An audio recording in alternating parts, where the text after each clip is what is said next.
Say, can you see by the dawn's early light what so proudly we hailed at the twilight's last gleaming, whose broad stripes and bright stars through the perilous fight o'er the ramparts we watched were so gallantly streaming, and the rocket's red glare, the bombs bursting in air, gave proof through the night that our flag was still there.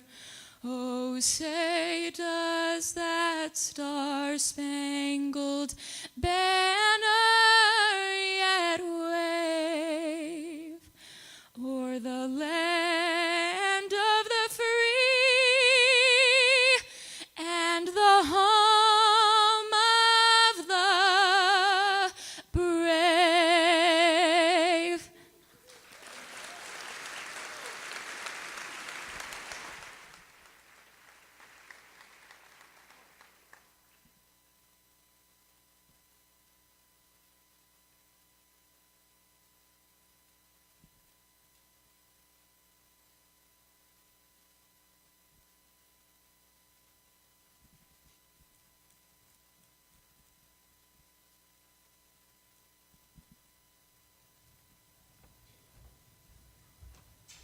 You may be seated.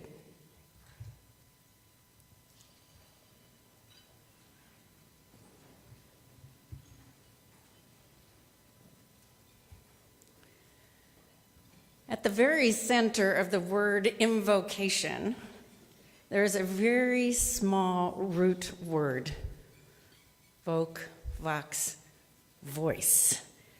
To speak, to call for assistance, invoke, invoice, a state of authority, strength, purpose, a state of unity, of wholeness.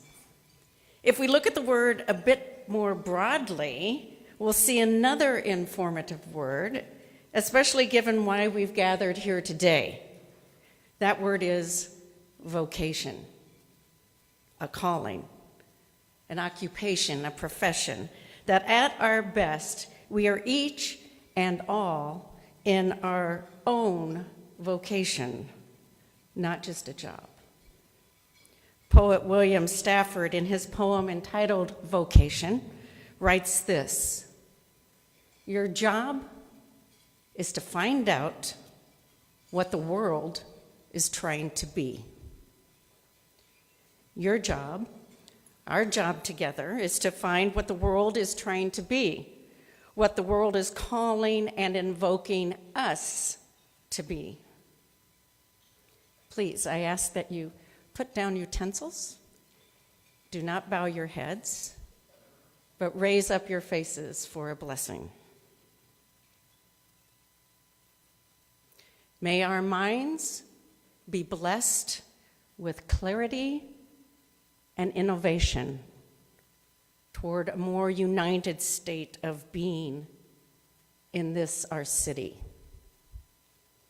May our ears and eyes and mouths be blessed with deeper listening, equitable vision, and always compassionate communications. May our hearts be blessed with honesty and the strengthening of our commitment to living into our best. May our arms and hands, our legs and feet be blessed today and all days ahead to humbly serve, knowing the authentic honor that comes with service.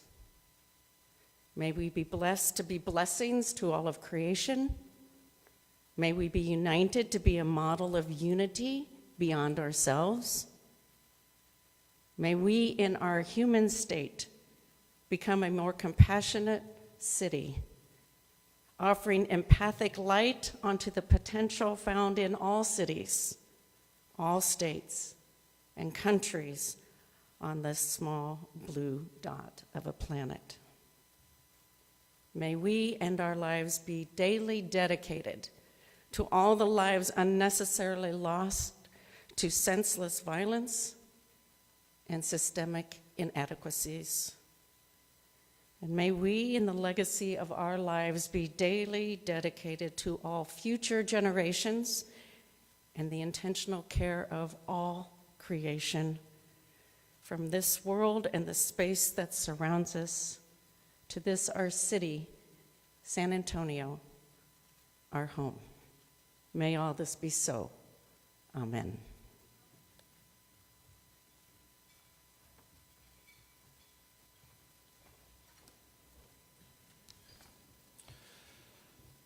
So for those that are clinking silverware, you're on the right track. Please begin to enjoy your salads.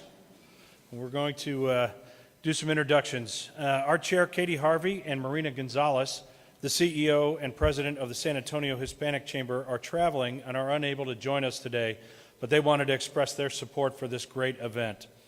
It's now my distinct honor to introduce the individuals seated at the head table. We'll see how we do on listening skills. Please hold your applause till I've introduced everyone. Our guest of honor, Mayor Ron Nirenberg, joined by his wife and First Lady of San Antonio, Erica Prosper Nirenberg. Kevin Dinnan, CEO of First Day Foundation, joined by his wife, Becky Dinnan. J.R. Trevino, Chair of the Board of the San Antonio Hispanic Chamber of Commerce.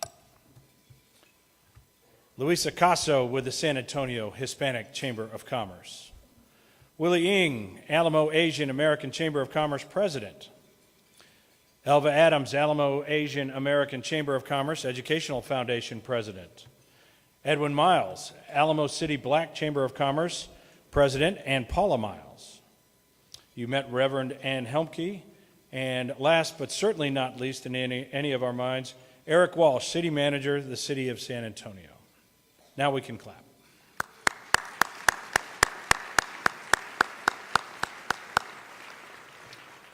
Please welcome to the stage Elva Adams of the Alamo Asian American Chamber of Commerce and Edwin Miles of the Alamo Black City Chamber of Commerce to the stage.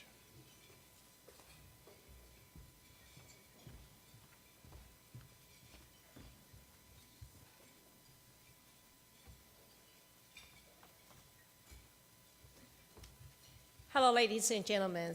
So Mr. Miles and I would like to recognize our event sponsors today. Without their support, today's signature event would not be possible. Our presenting sponsors, First Day Foundation,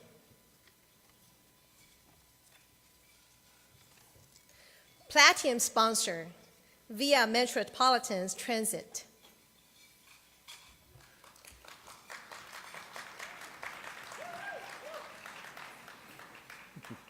Gold sponsors, Sant Construction Incorporated.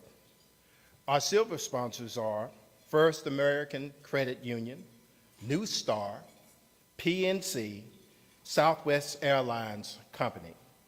Please join me in giving all of our sponsors a round of applause.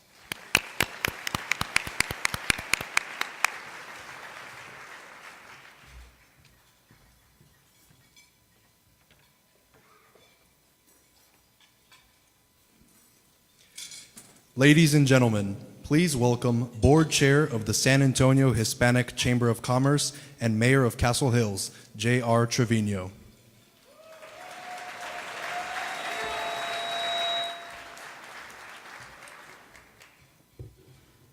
Good afternoon. Thank you for that kind introduction. Is this mine? I think this is not mine. Okay. We have a number of elected officials here today, and I wanted to recognize them. Please hold your applause as you've done so well so far. We have our guest of honor, the birthday boy, Mayor Ron Nirenberg, Bexar County Tax Assessor Albert Uresti, Bexar County Sheriff Javier Salazar, Bexar County Commissioner Justin Rodriguez, Bexar County Commissioner Grant Moody, San Antonio City Councilman Mario Bravo, San Antonio Councilwoman Phyllis Villagran, San Antonio Councilwoman Dr. Adriana Rocha Garcia, Councilwoman Melissa Cabello Haverda, and San Antonio Councilman Manny Pelaez. I think we also have a couple other elected officials are appointed to Fernando Reyes, board chair with VIA, and Mary Lou Reyna, SAWS trustee, Eduardo Parra, SAWS trustee as well. We would be remiss to not recognize the other elected officials who are leaders and volunteers on local boards throughout our community and educational system. If you serve on a community board or educational board, we'd like for you to please stand and be recognized.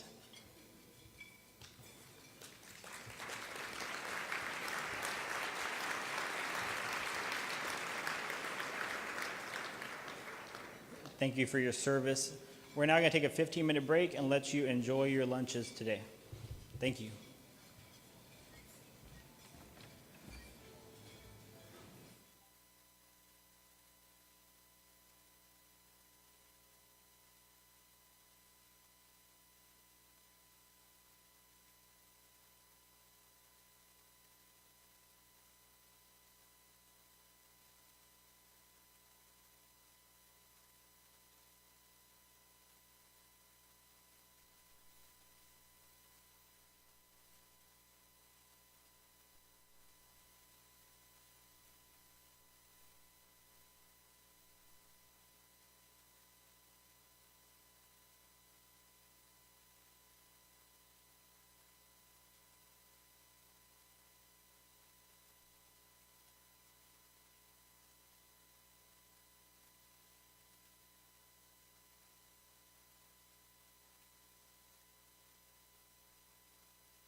Ladies and gentlemen, we'll get started with the speaking portion of our afternoon. I apologize for the very quick turn, but we got started a couple minutes late, so we'll try to make it up and get people out of here. First off, I would like to thank Kevin Dinnan and the First Day Foundation for their presenting sponsorship of this year's United State of the City. I've known Kevin for a long time, but every time I see him, I feel like I learned something new about First Day Foundation and the good work they are supporting throughout the world. Through the diverse nonprofits they work with and through those they give to, lives are being lifted up all around us. Whether it's through emergency response in natural disasters, COVID-19, or mass tragedies, or work with human trafficking survivors, homeless youth, and adults with developmental disabilities, to caring for Ukrainian women and children who fled their home country a year ago, leaving their husbands and adult sons behind to fight the war against Russia. You don't read their names in the headlines, but the organizations supported by First Day Foundation are lifesavers.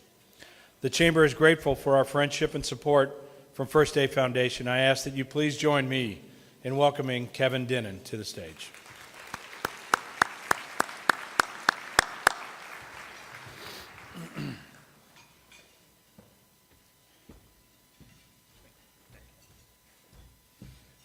Those are extremely kind words. I want to thank you for your presence today. Today is an important day in the history of this city because we pause today to not only recognize leadership and the good things that will be bestowed upon us going forward because of able leadership, but because your presence here today also represents your personal care for the quality of life that we enjoy in San Antonio. So I personally thank you for your presence. First Day Foundation is very pleased to help host and sponsor today's event. We all know Mayor Nirenberg. We know how important he has been to this community in many respects. But I want to make it very personal and very sincere today when I extend my personal appreciation to Mayor Ron for the leadership to this community, particularly over the last 3 years. And while he may be in his third term, for those of us that were behind the scenes and dealing 3 years ago at this time with the uncertainty of a global pandemic, dealing with the health aspects of that, and having interfaced with CDC, state health, and local health, I want you to know that behind the scenes, it was scarier than most who were watching TV, in my judgment, realized. It was something that we had not faced before in our lifetime. And some of the discussions that I had privileged to be a part of, it was frankly quite alarming because we didn't know what we didn't know. And we didn't have the right tools in the toolbox. And I've said this before about our mayor, but I cannot tell you how personally I value the leadership that you provided to this community and the people of this larger geographic area every night for months and months and months. You and Judge Wolf presented yourselves in a very calm yet informative fashion for the people of this community. And, sir, that's leadership. There are a lot of politicians in this community. There are a few statesmen. There are many managers, but there are a few leaders. You epitomize both. And I'm grateful that you're our mayor, Mayor Ron Nirenberg.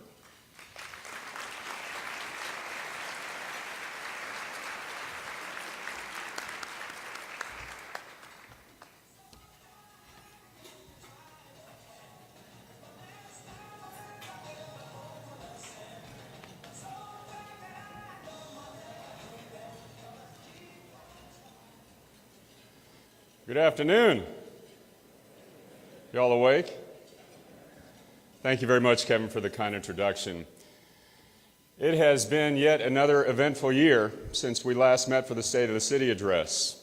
And as I close out my third term, Like you, I'm struck by how quickly time has passed. Projects that once seemed a dream are now underway. My son Jonah is now in high school. I'm told that my hair has turned gray. Incidentally, my wife mentioned a slight recession a couple years ago, and she wasn't talking about the economy. But seemingly existential political battles have come and gone.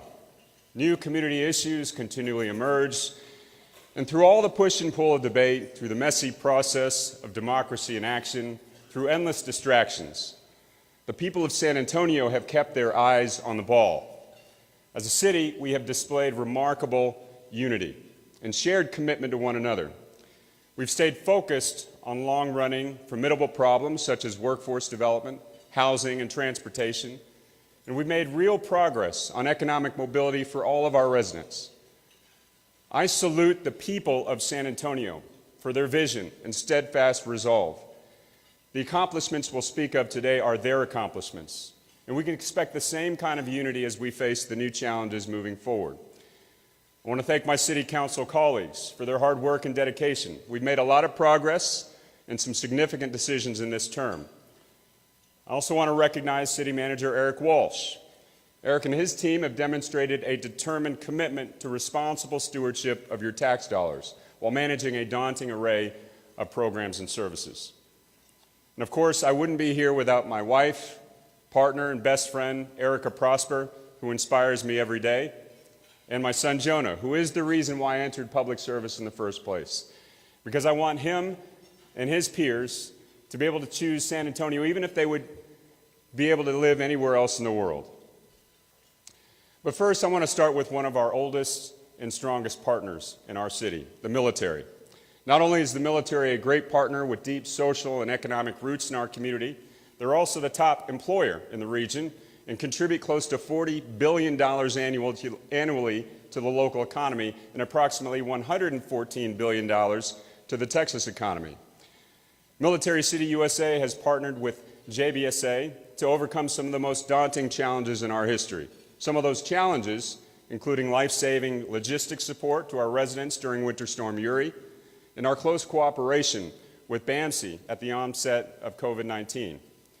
In the past year, we've continued to fund the Military Spouse Fellowship Program, administered a multi-million-dollar state grant supporting JBSA infrastructure. We enhanced our Ready to Work program to include military veterans and spouses, and we're united, and we remain united in solving child care challenges faced by military families. And soon, I'm confident that we will have an agreement to provide EMS services to Camp Bullis and Fort Sam Houston. Currently, we're working together at the Texas legislature to protect our military installations from urban encroachment and loss of training areas. And I'm pleased to report that our joint testimonies and advocacy efforts have produced results. So I'd like to take a moment to thank and recognize the uniformed leaders who are here from Military City USA. Please hold your applause while I introduce them all. Bob Nathan, Deputy to the Commanding General, U.S. Army North, 5th Army. Major General William Prendergast, Deputy Commanding General, National Guard, U.S. Army North, 5th Army. Brigadier General Russell Driggers, Commander of Joint Base San Antonio. Brigadier General Deidre Hayden, Commanding General, Brooke Army Medical Center. Captain Gerald DeLong, representing Navy Medical Research Unit, San Antonio. Chief Master Sergeant, Sergeant Casey Boomersheim, Command Chief, Joint Base San Antonio. Sergeant Major John E. Dobbins, Command Sergeant Major of Brooke Army Medical Center. Senior Chief Hospital Corpsman David C. Snow, Senior Enlisted Leader for Naval Medical Research Unit, San Antonio. I'm also told that Joe Bray is here, who is our civilian aide to the Secretary of the Army. Please give them all a round of applause.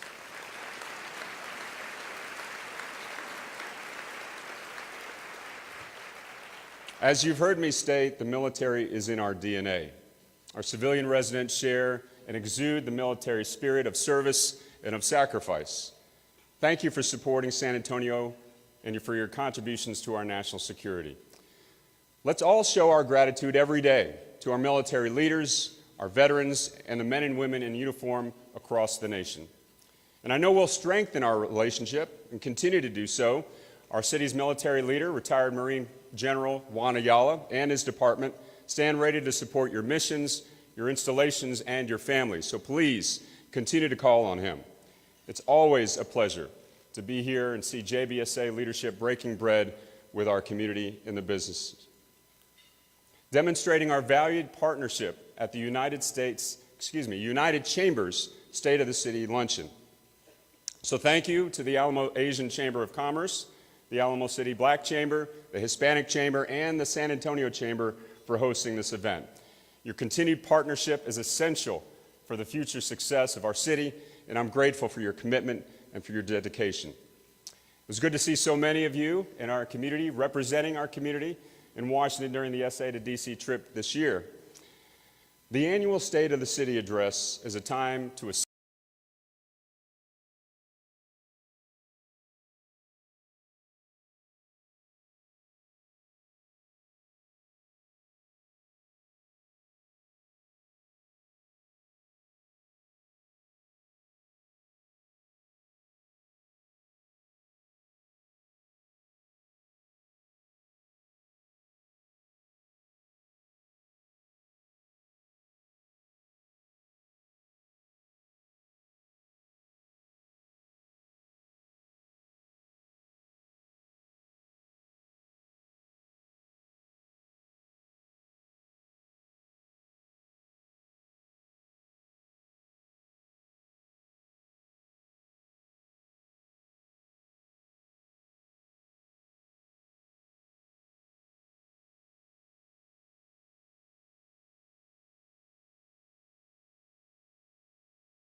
StandardAero as the only non-airline LEAP repair location in America. The potential impact is enormous. I can't overstate it. This is a big deal. This announcement will result in the creation of many jobs at Port San Antonio, and the aircraft service life for the maintenance of these engines could span several decades. This contract will ensure that San Antonio has high-paying aircraft jobs for another generation. The quality jobs these employers are offering represent that bright future we're striving to ensure for San Antonio.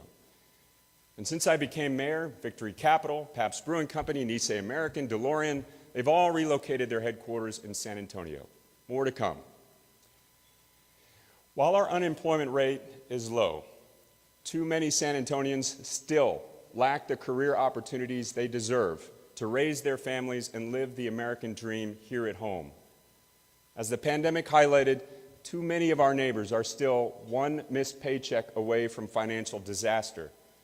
The economic recovery has been welcome, but we know many of our neighbors need skills and careers that can withstand the next economic disruption.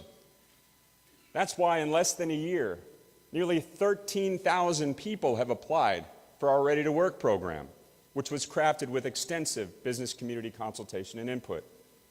San Antonians want and need opportunities for jobs with a future. Jobs that will do more than just cover next month's bills. More than 2,000 residents have already enrolled in the Workforce Development Program, and more than 200 have successfully completed training already. Remember, Ready to Work follows our COVID-era Train for Jobs program, which has trained or is in the process of training more than 5,500 San Antonians and placed nearly 2,400 in better-paying jobs. And by helping our residents get on the pathway for higher-paying careers, we're creating a pipeline of trained workers that will help benefit local employers. Workforce development is not easy work. Launching the Ready to Work program has been a complex task, but I'm encouraged by the demand for training. And kudos to Mike Ramsey, the city's executive director of workforce development, for his steadfast leadership and management of this program. Mike, you're doing a fantastic job.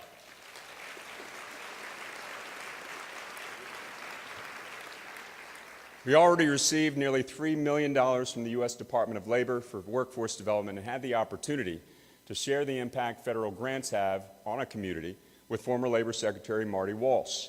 I was thrilled to highlight the Ready to Work program and demonstrate our strong workforce ecosystem with employers and workforce providers when he visited. The Secretary told News 4, this program, there is no question, should be a model for the rest of the country. Ready to Work is already improving lives, and we're not going to be discouraged by a few bumps in the road. The task cannot be done overnight or already would have been. But there is an undeniable demand for better paying jobs in our community. When all's said and done, I'm confident that we will have improved thousands of lives, helped our city's employers, strengthened San Antonio's economy, and created a more robust workforce ecosystem. That's a smart investment. And as Ready to Work gains momentum, Pre-K for SA and Alamo Promise continue providing important educational opportunities for early childhood students and post-secondary students, providing additional support for our workforce pipeline.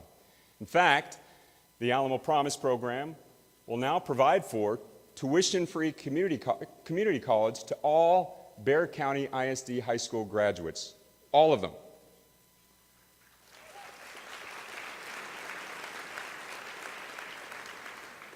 Speaking of economic issues, last summer we approved the implementation plan for getting the American Rescue Plan Act dollars to San Antonio's small businesses. We've distributed more than $20 million in direct relief, financial relief, and another $10 million is in the pipeline for helping small businesses adjust to the post-pandemic marketplace. Our small businesses kept our city supplied with goods and services through the pandemic. When we needed to take strong public health measures to counter a global pandemic, much of this fell on our small business community. And they came through time and time again, but they paid a price. Reflecting on the hardships our small businesses and working families have endured convinced me that it was important to oppose Proposition A. In November, Judge Wolf and I, joined by Judge Sakai, convened local public agency CEOs to discuss opportunities for opening that procurement process to a wider array of minority-owned businesses.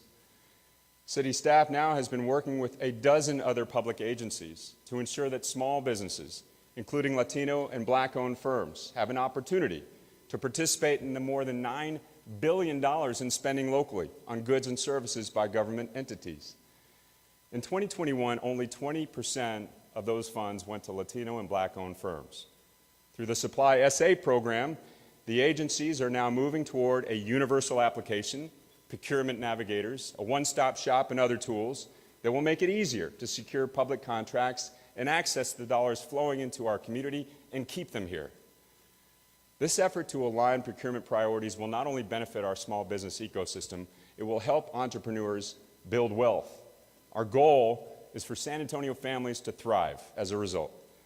These systemic changes represent an intentional shift in how public agencies invest procurement dollars, and we're creating a playbook that can be replicated across the country through our existing partnership with the Aspen Institute. In January, the CPS Energy Board voted to phase out the use of coal for energy generation. We'll leave coal behind by 2028. I want to repeat that. We will leave coal behind by 2028. If you're counting, that's 35 years sooner than expected. The plan we approved calls for closing the Spruce 1 coal plant by 2028 and transitioning Spruce 2 to natural gas by 27, minimizing the burden on our ratepayers. The decision culminated in a months-long process by the Rate Advisory Commission, which we created earlier in my tenure. And in the process, we'll eliminate tons of carbon emissions even as we add generation capacity to the CPS Energy portfolio. The plan will add more than 4,900 megawatts of generation capacity, including new wind and solar capacity, as well as battery storage. Meanwhile, in September, CPS added an additional 180 megawatts of solar generation capacity, which followed an agreement to add 300 megawatts of solar in May. One report ranks San Antonio's solar capacity #1 in Texas and 5th in the nation, and climbing. And in addition to our aggressive steps towards cleaner power generation, the utility announced in February that it had weatherized 30,000 homes under the Casa Verde program, which was launched a decade ago to help low-income households reduce power consumption and save money on their energy bills. Moving forward, our STEP program, which reduced demand by 1,000 megawatts in Phase 1, will include weatherization efforts and other demand reduction strategies in its second phase. Before wrapping up, I want to emphasize that ensuring public safety remains a core mission, perhaps the most fundamental city function of all. Almost 2/3 of the city budget is dedicated to police and fire protection, for good reason, and we know those funds must be used wisely. Year after year, we have funded new police officer positions. During my tenure, we've added new neighborhood substations, improved the police training manual, and increased accountability.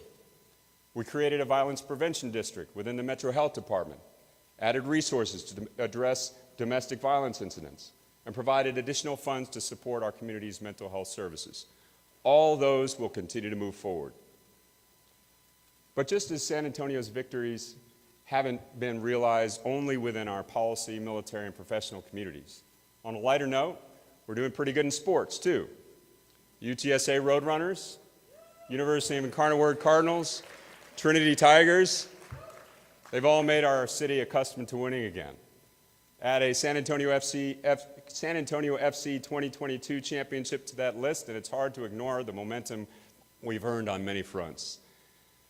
So let's keep the momentum going, because it's that drive, shared by all, that has pushed this city toward greater equity and inclusiveness. We survived a global pandemic, and that same focused strength kept our economy intact and our unemployment low. We've pushed to become a city with a well-prepared workforce, ready for the economy of the future. I am confident in the state of our city, confident that San Antonio is becoming a city where my son Jonah and others of his generation will want to live, to build a career and raise a family. We're on a fruitful path. San Antonio is moving toward the bright future this city deserves. And with your continued help, with our unity, we'll keep the momentum going. Thank you all very much.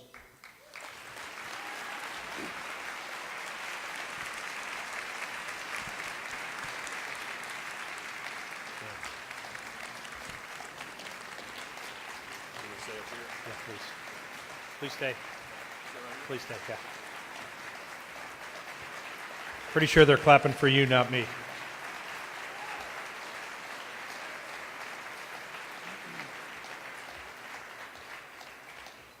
If I could ask Kevin Dinnan to join us up here and my chamber colleagues to come join us on stage.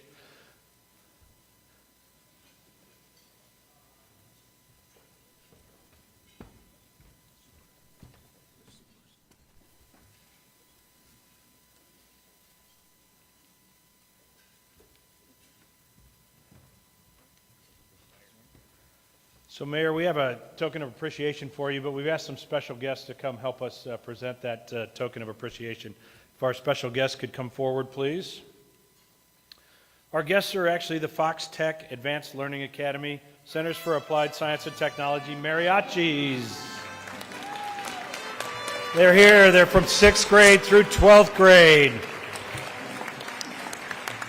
I think a lot of the audience doesn't realize that today is not just State of the City, but this date is very important to the mayor. Today is the mayor's birthday.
So the mayor left the best speech for last. This concludes the event. You're dismissed.